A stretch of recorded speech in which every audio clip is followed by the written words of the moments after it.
അൽഹംദുലില്ലാ, റബ്ബിന് ഒരുപാട് സ്തുതി.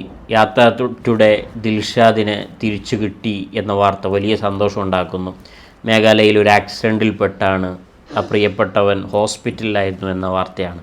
നമുക്ക് ആ വീഡിയോ കണ്ട് സംസാരിക്കാം. അൽഹംദുലില്ലാ, നമ്മളങ്ങനെ ദിൽഷാദ് യാത്ര ടുഡേ ഫൈനലി ഫൗണ്ട് ചെയ്തു. ഞങ്ങളൊരു 5 ദിവസമായിട്ട് ഞങ്ങൾ 5 ആൾക്കാരും അവൻ്റെ പുറകെയായിരുന്നു. ഞങ്ങൾക്ക് ഇന്ന് അവനെ ഫൈൻഡ് ചെയ്യാൻ പറ്റി. അവന് ചെറിയൊരു ആക്സിഡൻ്റ് ആയിട്ട് ഇവിടെ ഒരു ഹോസ്പിറ്റലിലാണ്, പനർസുല പറഞ്ഞ മേഘാലയയിലുള്ള ഒരു സ്ഥലത്ത് ഒരു ഹോസ്പിറ്റലിൽ നമുക്കിന്ന് ഫൈൻഡ് ചെയ്യാൻ പറ്റി. നമുക്ക് കേരള പോലീസിനും അതേപോലെ മേഘാലയ പോലീസിനും എല്ലാ രീതിയിലും ഇൻഫ്ലുവൻസേഴ്സും എല്ലാവരും ഹെൽപ്പ് ചെയ്തുകൊണ്ട് നമുക്ക് അവനെ ഫൈൻഡ് ചെയ്യാൻ പറ്റി. ഞങ്ങളിവിടെ ഹോസ്പിറ്റലിലുണ്ട്. ഡോക്ടറായിട്ട് സംസാരിച്ചു. ഡോക്ടർ പറഞ്ഞ് ഈ മേജറായിട്ടുള്ള ഇഞ്ചുറി ഒന്നുമില്ല, റൈഡിങ് ജാക്കറ്റും കാര്യങ്ങളും ഉപയോഗിച്ചതിനോട് ചെറിയ പരിക്കേ ഉള്ളൂ.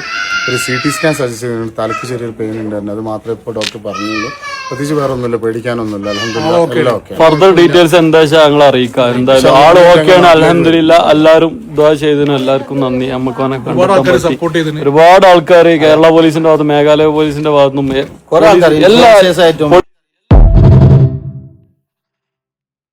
അൽഹംദുലില്ലാ, സോഷ്യൽ മീഡിയയിൽ കഴിഞ്ഞ 5-6 ദിവസങ്ങളിലായിട്ട് ദിൽഷാദിന് വേണ്ടി കേരളീയ മനസ്സ് ഒരുമിക്കുന്ന കാഴ്ചയാണ് കണ്ടത്. ഭാഷ വ്യത്യാസമില്ലാതെ ഹിന്ദി അറിയുന്നവർ ഹിന്ദിയിൽ വീഡിയോ ചെയ്യുന്നു, അറബി അറിയുന്നവർ അറബിയിൽ, ഇംഗ്ലീഷ് അറിയുന്നവർ ഇംഗ്ലീഷിൽ, എല്ലാ പേജുകളിലും ദിൽഷാദിന് വേണ്ടി സെർച്ചിങ് നടക്കുന്നു. അവൻ്റെ കൂട്ടുകാരും കുടുംബങ്ങളും സഹോദരങ്ങളും മേഘാലയ പരിസരങ്ങളിൽ ഓടി നടക്കുന്നു. ഇങ്ങനെ ഫൈനലി അവസാനം അദ്ദേഹം ഒരു ആക്സിഡൻറ്റിൽപ്പെട്ട് ഹോസ്പിറ്റലിലാണ്. ഫോണൊന്നും വിളിക്കാൻ പറ്റാത്തത് കൊണ്ട് ആർക്കും അറിയാൻ പറ്റിയില്ല. ഏതായാലും ജീവൻ തിരിച്ചു കിട്ടിയല്ലോ എന്നൊരു സന്തോഷത്തിലാണ് കേരളീയ മനസ്സ്. ഈ ദിൽഷാദ് കുറേ വർഷങ്ങൾക്ക് മുമ്പേ യാത്ര ടുഡേ എന്ന ചാനൽ തുടങ്ങിയിട്ടുണ്ട്.